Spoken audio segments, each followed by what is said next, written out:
sheeko dheer kadib aabo Zakariya ayaa saaxiibkii ku marti qaaday gurigiisa oo ka degan yahay magaalada.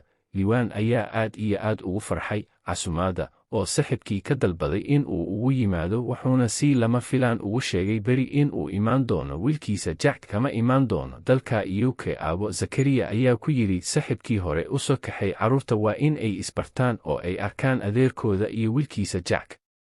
Maalintii xigtay Liwaan ayaa wiilkii ka soo kaxeeyey airbortka ula sheegay in ay isla maanta ay aadi doonaan casumaad oo saaxiibkii u sameeyey. Jack ayaa ku soo booday, aabo waan dalannahay, beri nooga dhig. Aabo Liwaan ayaa ku yidhi wiilkii Jack, aabo maya, casumaadda waa maanta waana in aan aadnaa. Jack oo aad u daalan ayaa ka ogolaaday in aabahii raaco. Saacado kadib Liwaan iyo wiilkii ayaa waxay u dhaqaaqeen gurigii aabo Zakariya sida ballantana ahayd. Guriga ayaa waxaa albaabka ka furay Amiin Hani walaalkeeda kuna soo dhoweeyey guriga Jack iyo aabahii Liwaan. Saacado kadib waxaa la guda galay.